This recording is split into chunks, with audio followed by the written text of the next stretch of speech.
founded by Thomas Edison, and we're in the business of electricity, power, renewables, grid transmission, aviation, healthcare, and many businesses, right? And we're a global company. We're historically an industrial company.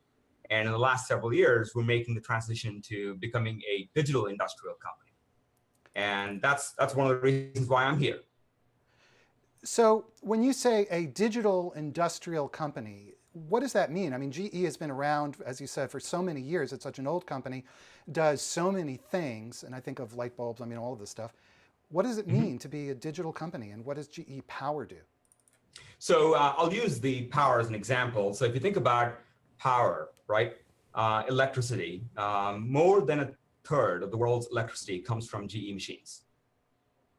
Wow. And so, and we have several businesses, everything from machines that generate electrons to machines that transmit and distribute electrons to machines that help professional consumption happen in energy intensive industries, right? So we basically, you can say, we do everything from generating electrons to consuming electrons all the way in that value chain.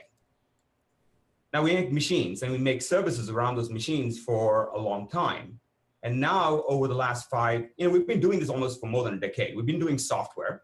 We've been doing software from a controls perspective, meaning software around the machines. But now over the last several years, we've been doing a lot of data science, a lot of analytics, improving the performance of those machines, and now taking those machines and their environments and settings. And we talk about this as, in the consumer world, we talk about it as Internet of Things. Now, our things happen to be big, important, and heavy, like things that power the world, move the world, cure the world. And when you connect all of these machines, there's new value, new revenue, new unlocking of potential for our customers, and therefore productivity for our customers. And that means building a software capability. So we've been on the journey of building a software company, and we talk about it as one of the fastest growing startups inside GE. Last year, we made more than $5 billion in terms of digital revenue. And this year, we'll have about $6 billion in terms of digital outcomes for our customers. And think of that as we're going to be one of the fastest growing software companies in the world, where we happen to be within an industrial company. So when you say connecting these machines, can you be concrete about it? Tell us more specifically about the kinds of machines, and when you say connecting, what does that really mean? So let's take an example in our business of generating electricity, like gas turbines or steam turbines or renewable turbines and machines such as that, right? So in a power plant, you have a generator, a boiler, a Hersig, and pump generators, all kinds of machines. And all of these machines have lots of sensors on them. And the sensors historically have collected data, and they've been put into time series databases that we've had controls, and they've all been siloed for a long time. Now we're connecting all those machines to the cloud, all the way from the edge to the cloud. And when we connect those machines, we can improve the performance of those machines. I'll give you an example. In our wind business, we took our wind turbines, and we figured out just from analyzing all of the operating data, we could make them perform better. Individually, drive the performance about 5%. That's driving 5% of more electricity from the same wind. Now, when you collect it across an entire wind farm and connect it to our cloud that we call Predix, which is our platform for industrial internet, and our set of applications that we call asset performance management, we can drive over 20% more electricity from the same wind. Now, same example applied to, say, a gas-fired combined cycle power plant. A single power plant, we have the potential to generate up to $50 to $250 million of value over the life of a single power plant. And many of our customers have hundreds of power plants. And when you connect it across the entire industry, it's massive in terms of savings. That's billions of dollars of productivity and new value to be unlocked from all of these machines. That's everything from reducing the unplanned downtime to doing predictive maintenance, to reducing losses, to improving productivity of employees and business processes around these machines. And when you talk about disruption, what does that mean in this context? So in this context, for example, right, when we talk about the electricity value chain, that is either a power producer or a utility or a grid operator or energy service provider, that entire value chain is actually changing a lot, right? On one side, you have the fuel mix that's changing in the world. Renewables are becoming mainstream in many parts. We've got a boom in shale gas in North America. We've got coal that's still a big source of power. And we just made an acquisition just 2 days ago, an analytics company in Boston about how do you decarbonize and make coal cleaner. There's a lot of analytics you can go apply. And when you look at this entire value chain, most people would talk about this as the digitization of the electricity value chain. And when you think about that, we've seen numbers like 8% of the electricity that gets generated in the world never reaches a consumer. And if you optimize just few percent of that, that's like powering whole new nations.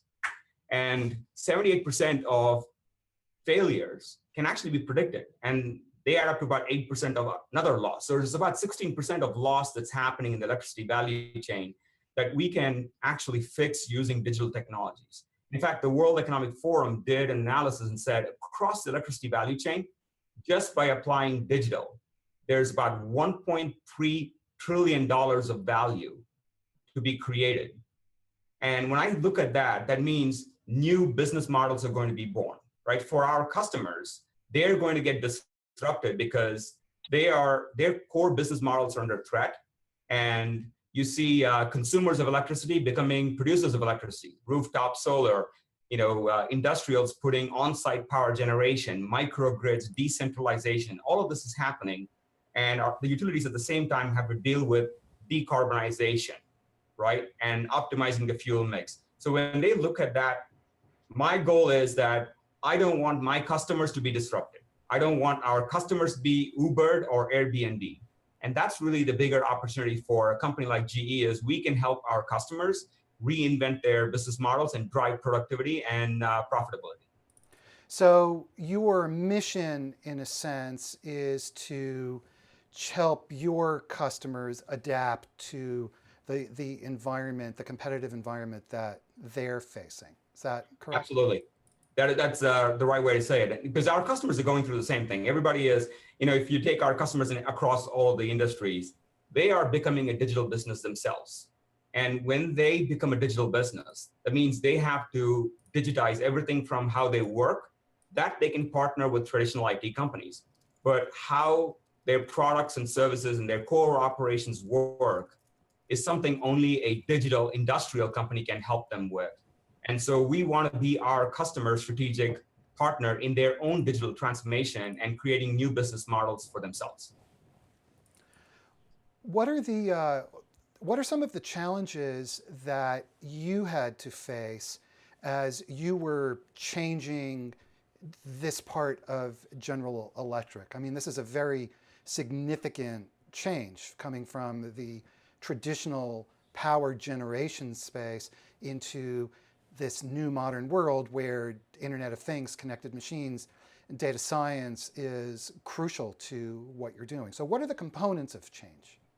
So that's a great question. I would say, I joined GE a little more than 2 years ago, and I was the first chief digital officer ever in GE. And at that time, we didn't even have a job description of what this means, except we knew that we had to transform ourselves digitally. And I tell people I have two jobs. One is I'm responsible for the digital transformation of our entire business, and power alone is about $30 billion business. It's the largest industrial business in GE, but also getting to work across all of our businesses with GE Digital, which is a unit that we formalized last year, which was a virtual collection of all of the digital businesses in GE, which is how we get to this $5 billion in revenue and why we're able to drive $6 billion of orders, because we're going horizontal to go deeper into the vertical.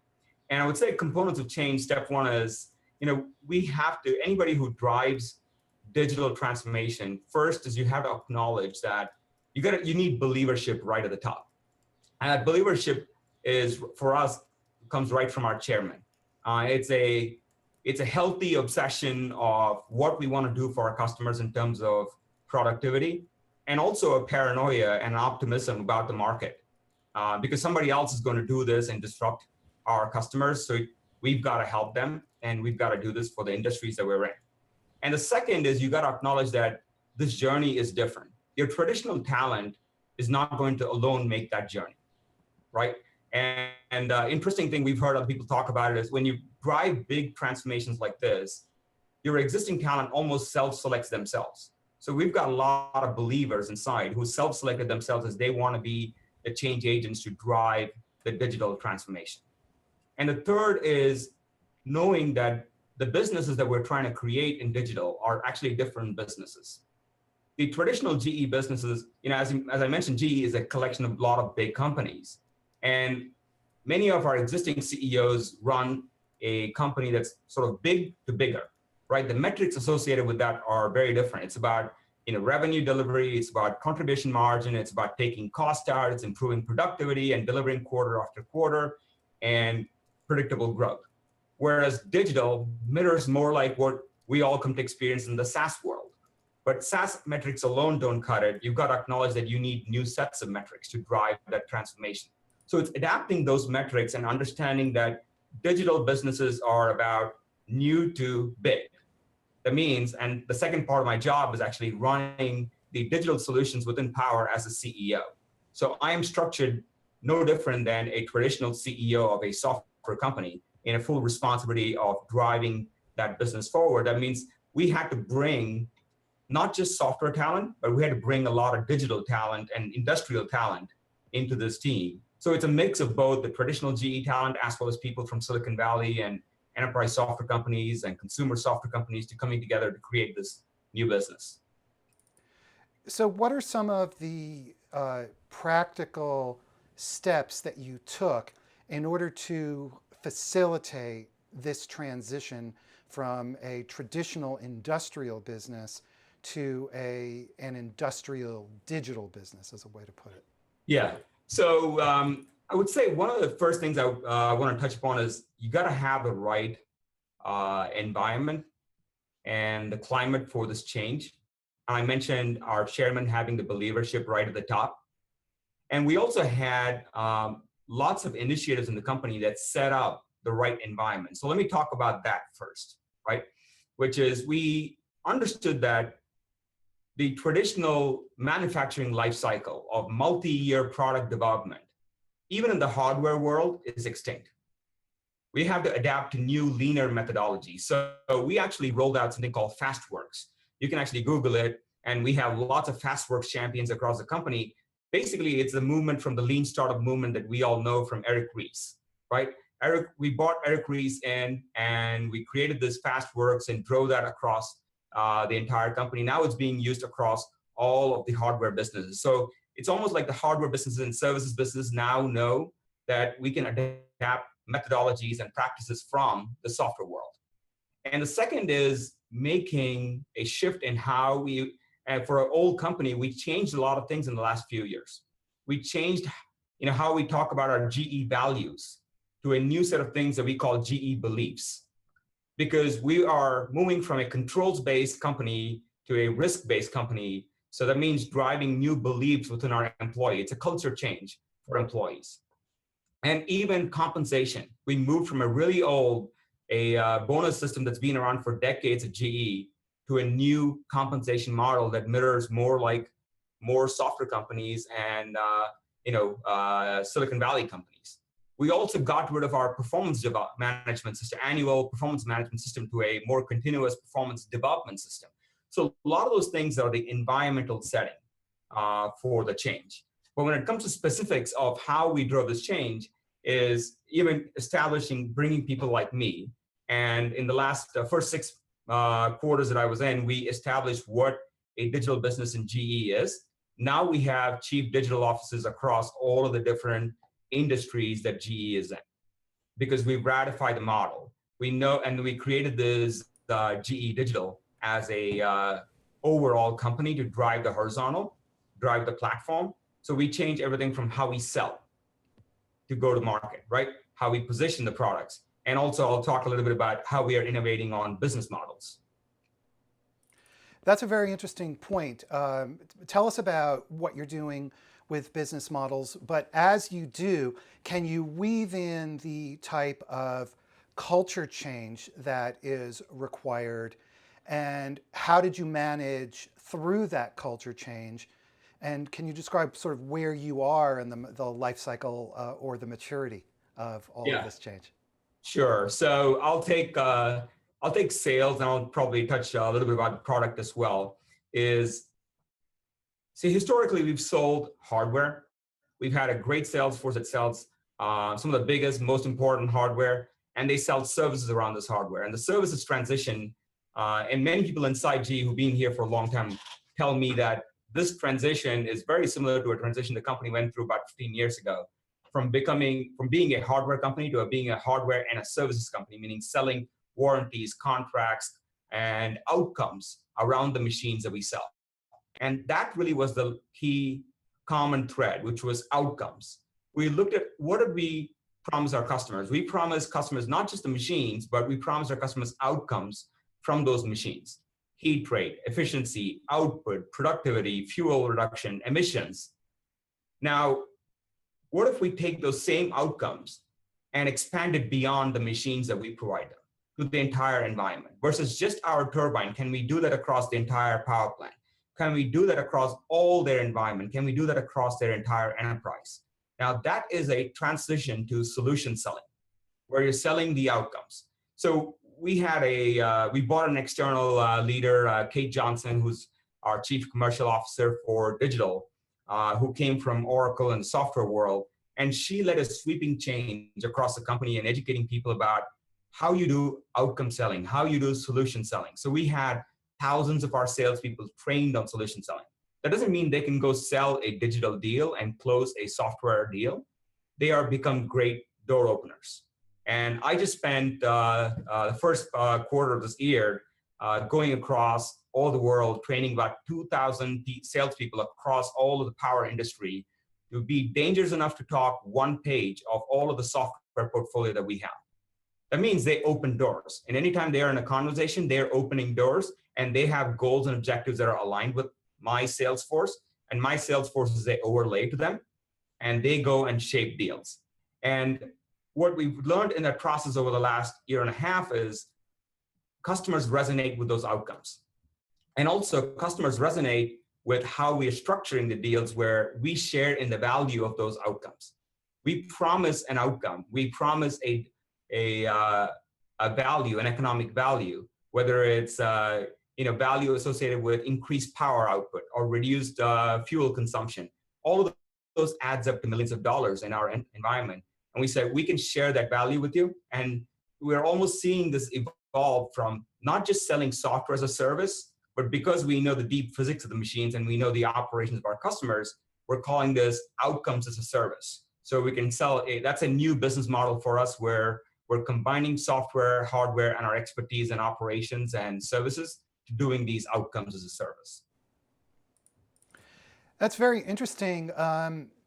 What an enormous shift that is, because in the past you sold an item, a machine, and your job then essentially was done. Now, of course, you had sales, you had post-sale service and that relationship, but now the machine is a step along the way to the ultimate goal, which is the customer getting some type of economic value, economic benefit. So maybe talk about some of the practical implications. What does this imply for, again, how you, what you had to do, the mechanics, the operations inside GE, as well as the relationship with the customer? It's so different.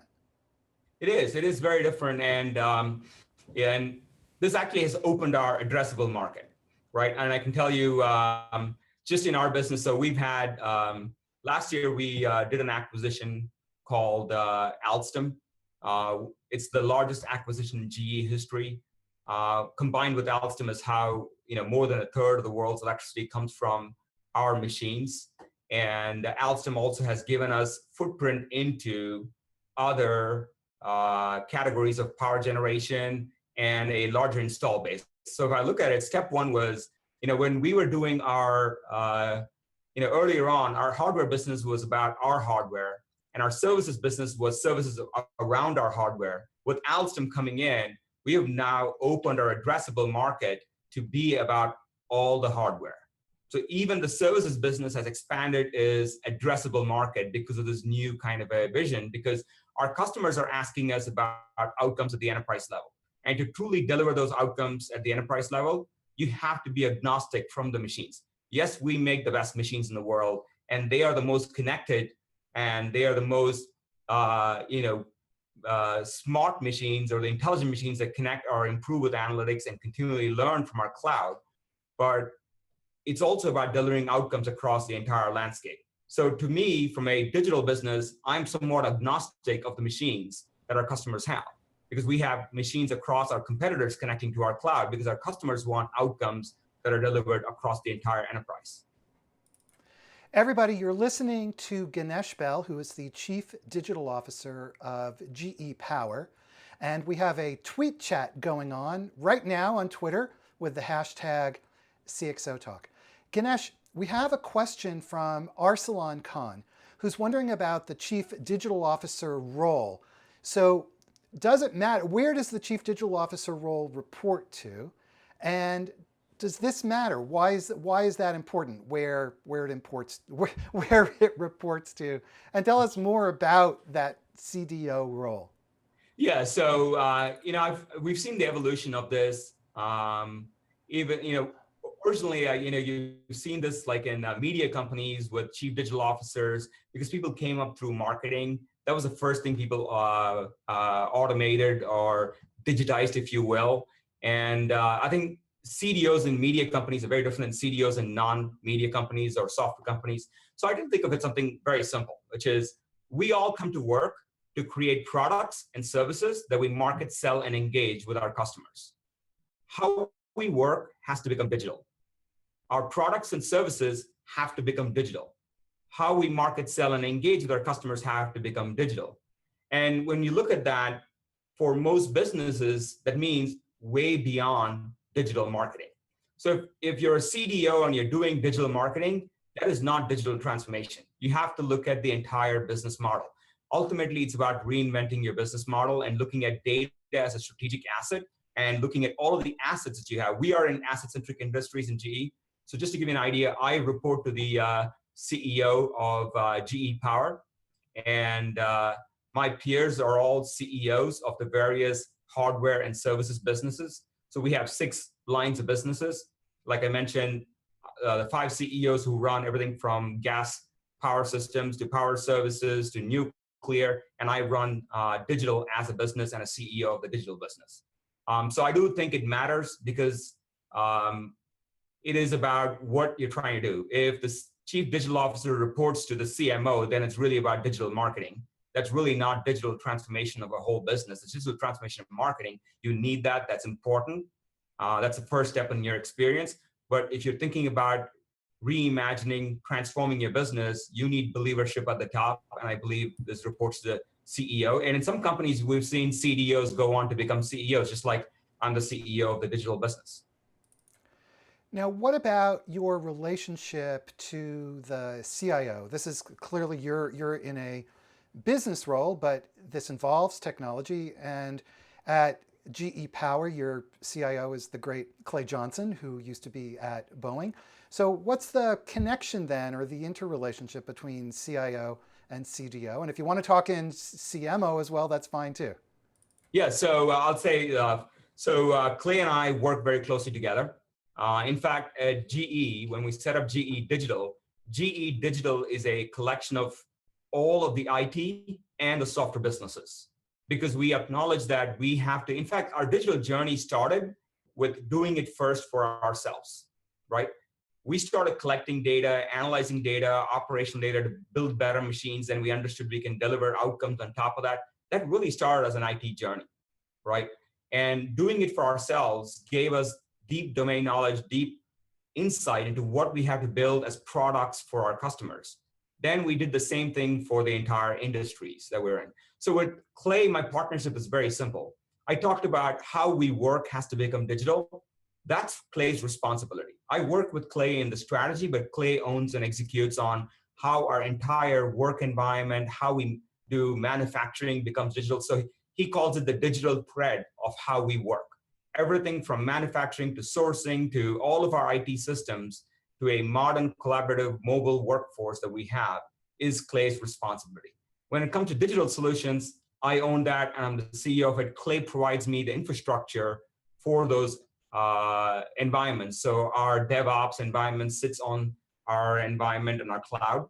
And also he's a partner to me in how we market, sell, and engage, because Clay's team creates the infrastructure on top of which we have our digital engagement platform and how we connect with our customers. So it's a clear partnership.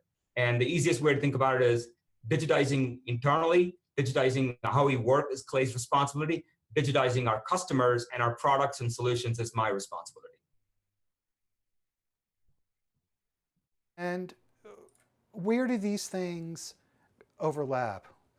I mean, there has to be. I mean, clearly, it's a distinction, but there need to be overlaps as well. Or yes. Mm-hmm.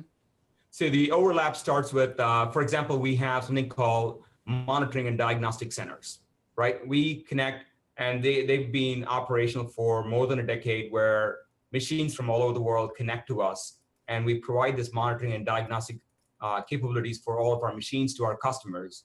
And IT provides the environment where they sit. But one of the key things that we are partnering is this notion of data. We have lots of data from both our machines and from our internal operations. So the overlap is we're both looking at data as a strategic asset. It's the same data pool or the data lake as we think about it, but the use cases that I look at it versus what Clay looks at it is different, but it's fundamentally the same data, and we together treat it as a strategic asset. In fact, we're going to be staffing a role for that across us as a chief data officer, or thinking about it in terms of how you look at data as a strategic asset. So how do you look at data as a strategic asset? So it's a combination of all, internal data, combination of our customers' machine data, combination of our manufacturing data, combination of even external data. For our customers, that means, weather data. It means energy market pricing data. It means benchmarking data, synthetic data. It means the theoretical limit of what our machine was designed to do. We call that, for example, a digital twin. When we design a machine, we know the optimal performance of that machine that we designed to. And we can also figure out what is the right performance of that machine in that right environment and setting. And we can actually now compare our customers' performance to that ideal digital twin. So there are so many use cases from that we can drive to our customers in driving productivity. And at the same time, Clay can use that to drive internal productivity and how we drive our services business, how we're closing our books, to how we're manufacturing, how we can do parts inventory optimization, how we can do supply chain optimization. So looking at all of those use cases as a continuous connected thread requires you to look at the entire sphere of data. And we also look at analytics, for example, that go across all of this data. So we're building right now a catalog of analytics where it's a taxonomy, whether it's used for internal or external purposes, it's in one single analytical catalog. So those are the use cases we're working on when you think about data as a strategic asset. When you say a taxonomy of data, can you elaborate on that? Sure. So in our customers' world, that means we have a lot of analytics around our machines that combine together to form this idea that we call a digital twin. A digital twin is a virtual representation of a physical copy of the actual machines, and it runs in our cloud. That means there's a lot of analytics around those machines, everything from heat rate to thermal models to vibrations to sensors that provide all of this data. And now cataloging all of these analytics they could be cataloged N ways, right? You could say these are all thermal analytics. These are all vibration analytics. These are all efficiency analytics. These are productivity analytics. But we can also classify them by machines, by different class and types of machines, by different source of fuel, by gas, set of analytics around gas-fired power generation, set of analytics around wind renewable power generation, set of analytics around an entire wind farm, set of analytics around even our competitors' machines. So that's what I mean by taxonomy of connecting all of these things in a hierarchy. So do you need to then be the data hub, so to speak, in order for you to make use of this data and apply your data science techniques, do you then have to be aggregating data both from your machines as well as the entire plant? And where do you draw the line there? Because your business is developing, correct me if I'm wrong, but your business, at least historically, was developing the machines as opposed to being the data aggregation point. Yeah, so our customers own the data, right? Our customers have lots of machines across their environment. All of those machines generate data. And just to give you a sense of the size of data, a single gas turbine blade can generate up to 45 gigabytes of data a day. That's a lot of data. And also these devices are getting increasingly more connected. When they get more connected, you tend to collect more data from these machines. By 2020, we will have more than 7 billion devices across the entire electricity value chain.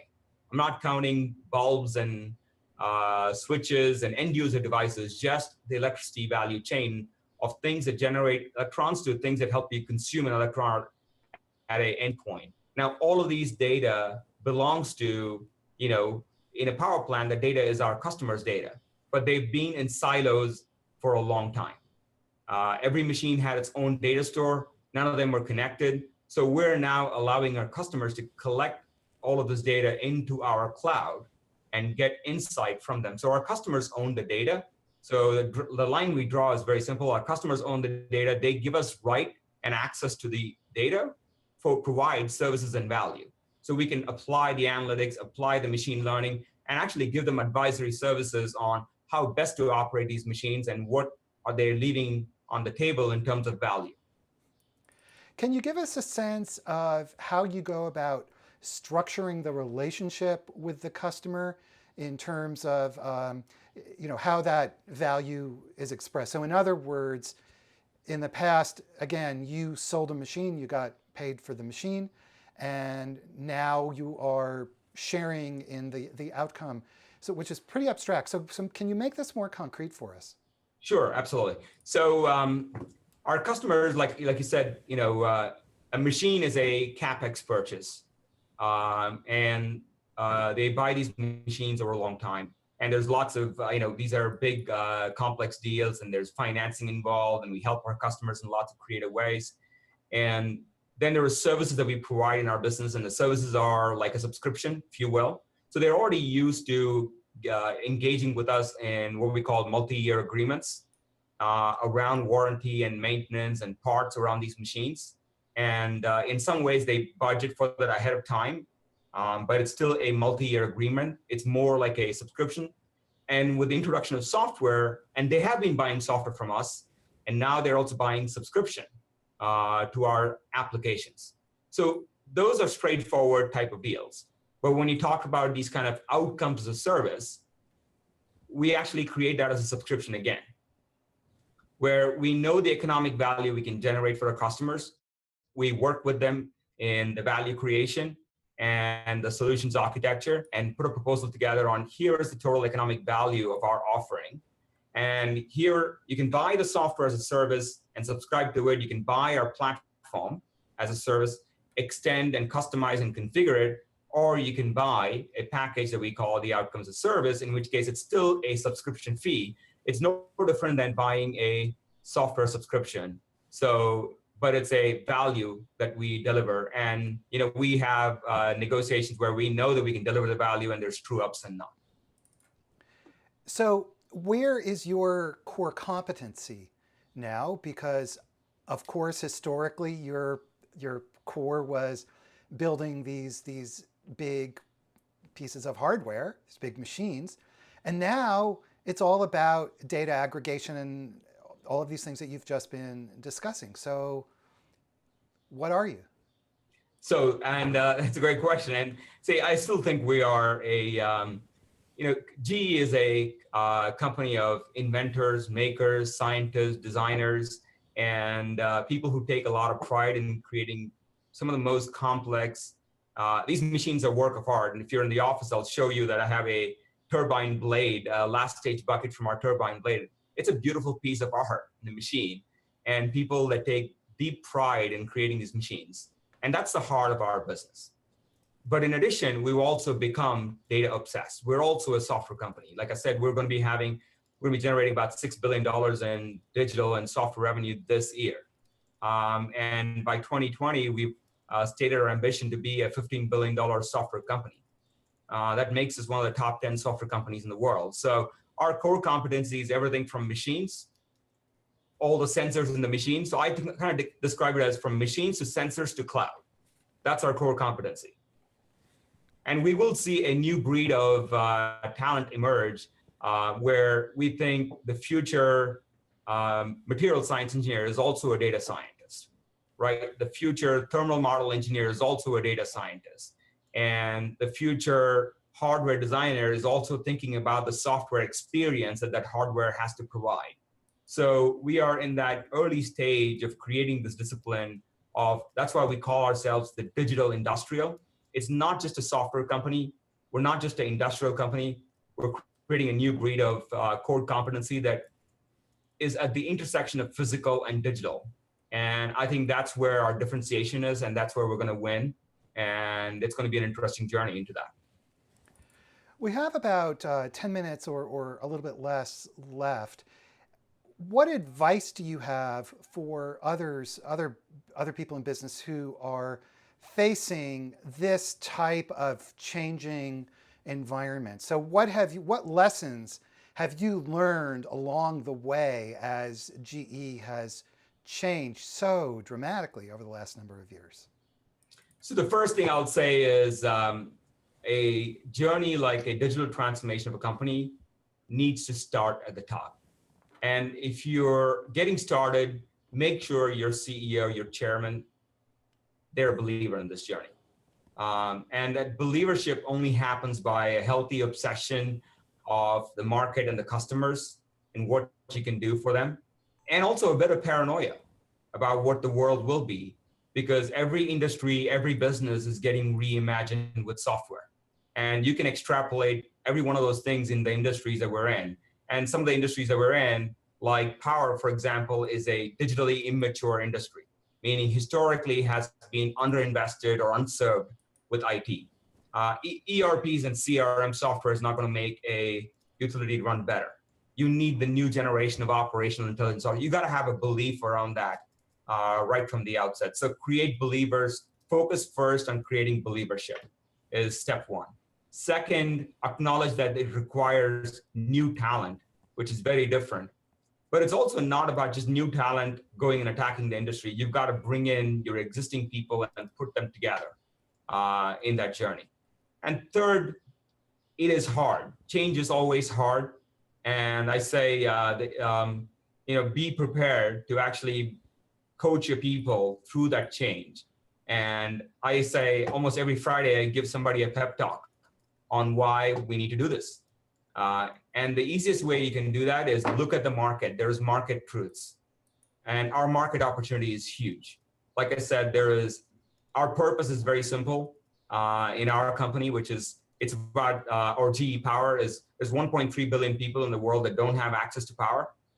And if all of those people had access to power, imagine the world that we can create. Imagine economies that we would create. Imagine new creativity we would unlock. That means that you got to think at the bigger purpose. So have a purpose and get your employees motivated behind that purpose. It could be small. It doesn't have to be all the same big scale, but the purpose is important when you have a change and a transformation that you're driving.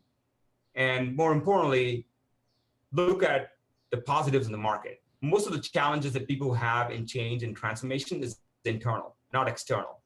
Because there's always market opportunities you can go. There's always customer outcomes you can go deliver. And those are the positives to get excited about. What about the timing of change? I'm sure there are many people in companies who are looking at their business. They're seeing, there's changes that are coming down the pike, but doesn't really affect our operations yet. And we don't want to rock the boat because we've got this steady revenue stream and we don't want to screw that up. So what about the timing of all of this? Yeah. So I think that's a really good point. Is you got to understand in your markets, where is the tipping point, right?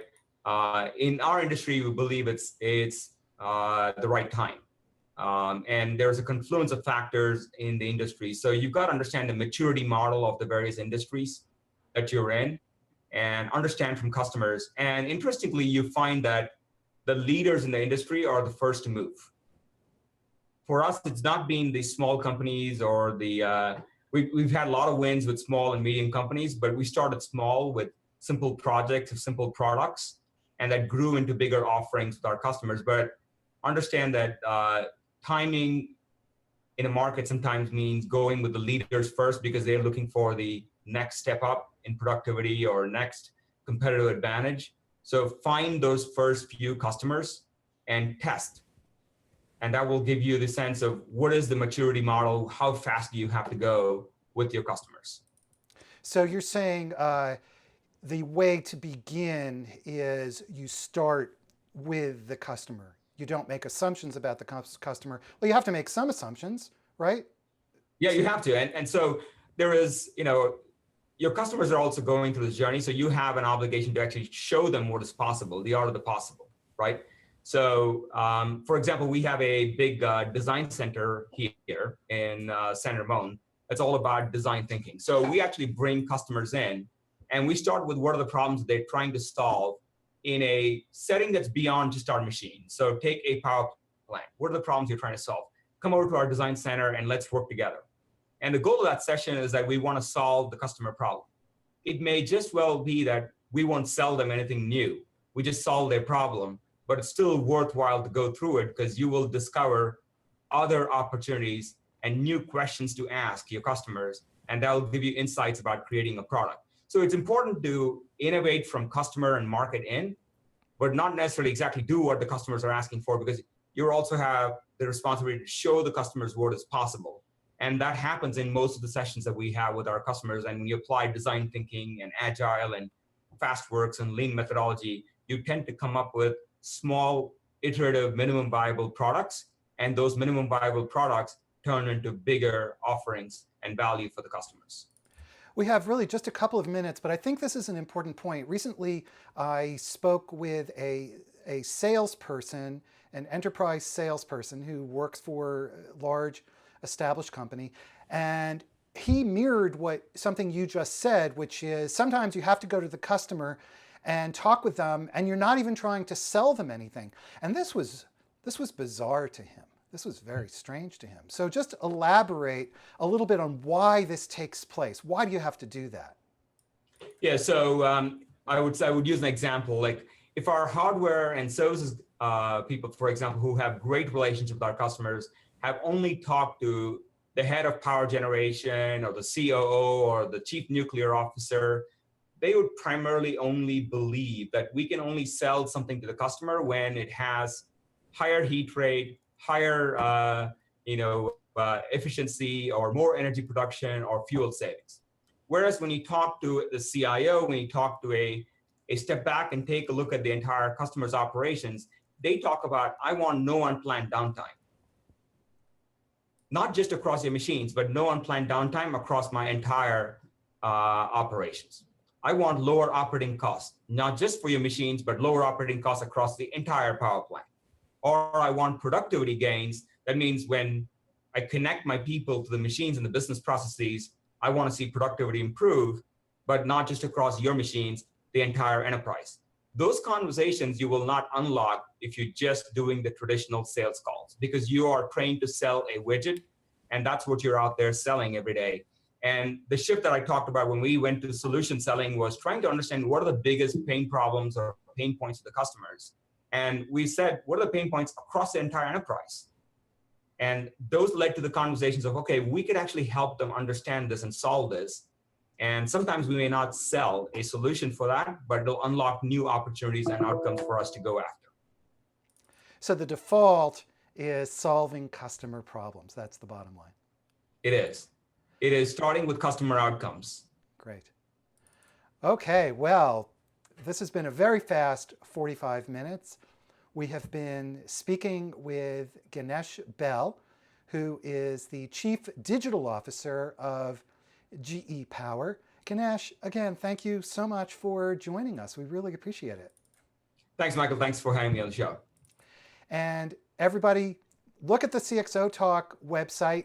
We have got one of the largest libraries of content, executive content on digital business and digital transformation anywhere. And next week, on Wednesday, I am going to be moderating a panel at the Chief Digital Officer Summit in New York City, a panel of media executives talking about digital disruption. And so if you're there, please come up and say hello. Ganesh, thank you so much. Everybody who's been watching, thank you so much. And we'll see you again next week.